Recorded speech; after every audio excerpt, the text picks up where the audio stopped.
Hadith, guarding health and time. This is from Sahih al-Bukhari, number 6412. The Prophet said, "There are two blessings that many people are deceived into losing: health and free time."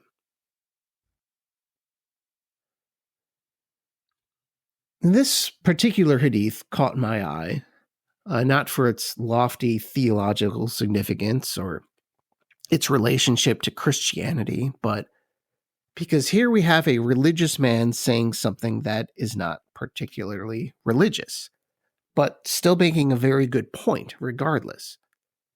And there's a personal element to this, I'll admit.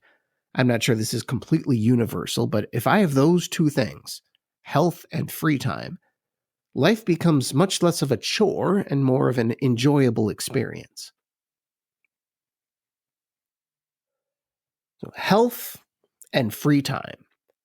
How do people lose these things? And how are they deceived into losing them? Well, let's go ahead and just do one at a time. Maybe looking at it in Muhammad's time and then in our own. So first we have health. In Muhammad's time, how would someone be deceived into suffering poor health? Now, this is a bit hard to decipher anything specific, really, given the ancient views of health. These people didn't know about germs or what the organs did or anything like that. So what they thought caused someone to lose health is up for debate. But there would be almost surely a moral dimension to this. Now, what specifically? I don't know. But these things tended to be linked in ancient societies, be it a lack of piety or promiscuity, something like that. And it wasn't totally baseless either. In some ways it was directly linked. You had STDs, for example, could be pretty easily traced to things like adultery and other acts, particularly those frowned upon by society. This may be controversial, but those taboos did not happen by accident, because in the world of disease, not all sex acts are created equal. Now, there is a place where piety and practical health advice meet, even beyond that. Alcohol would be another great example.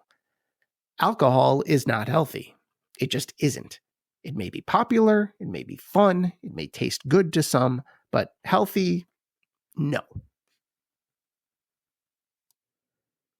So, possibly, Muhammad thought drinking alcohol would be one example of how someone is deceived into poor health. But how would this look in our own time, being deceived into poor health? Muhammad's time had alcohol. It's like, the simpler times. Whereas now we have any number of drugs that are specifically engineered, even down to the molecular level, to addict and destroy people. Now, Muhammad could never even imagine this kind of stuff. If someone tricks you into taking a drug in our time, that really could be the beginning of the end for a healthy life. So that's a very obvious one. Someone tricks you or, persuades you into taking drugs and boom, you derail. It's probably poor health for the rest of your short life. There's other things too. Let's say food. We, as modern people, are tricked into eating food that kills us from a certain perspective, using the same method of physical addiction that the drugs use.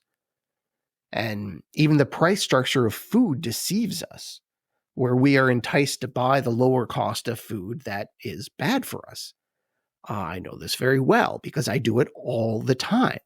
You go to the store and you think, I can have low cost, delicious food, or I can have some weird organic thing that will rot in 4 hours and cost me half of my paycheck. Now, is that a way of being deceived into poor health? Maybe. It definitely works on me. Now, there are many other examples. I'm sure you can think of plenty, but this is a short Hadith episode. So let's move on to the second part here, and that being free time. Now, first, in Muhammad's time, how would someone be deceived into losing free time? Now, I think an ever-present focus on, say, work or power or something like that would probably do it. Muhammad certainly knew the value of free time. It was free time that led him to the first revelation at Mount Hira. Free time could be robbed by overly obsessing on the world. He knew this. Perhaps over socializing or being too weighed down by responsibility. Now, fittingly, or you could even say somewhat ironically, these things all applied to Muhammad after the move to Medina. And there may be a self-reflecting lament in this original statement from Muhammad, because Muhammad in Medina was losing anything that could even resemble free time. He had no privacy. He was never alone. Now, for many of us, that sounds like a version of hell. So maybe, just maybe, there's a hint of, don't do what I've done. Guard the blessing of free time.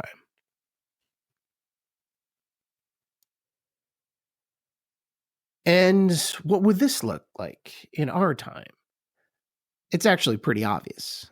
Number one, put down the phone, first and foremost. That time thief is with us every second of the day. My phone is always in my pocket. It even sleeps next to me. So obviously, be judicious with your phone, even if it is in your pocket. You are still allowed to just sit there and think. There is no law against it. And then, culturally, this might not apply to you, but it applies where I live.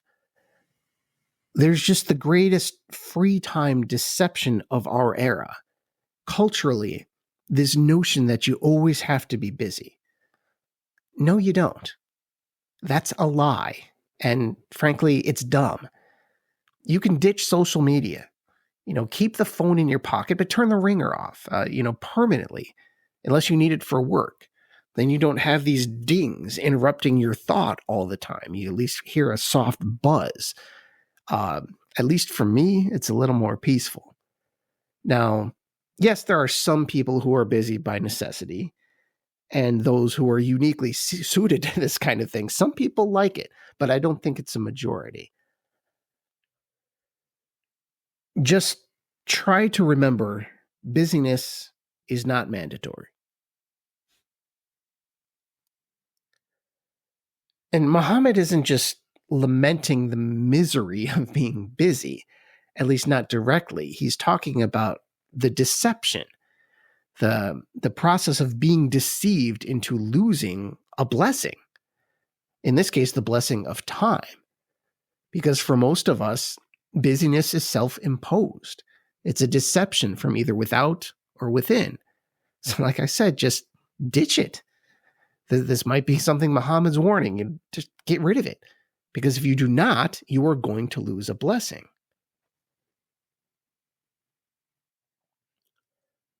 And if you are going to be losing a blessing and declining a blessing, be it health or free time, let it be for a good reason. Maybe even a noble reason. Don't lose these things simply because someone or something pulled the wool over your eyes. Or even worse, you're the one who put the blinders on yourself. Thank you, and I'll talk to you next time. Inshallah.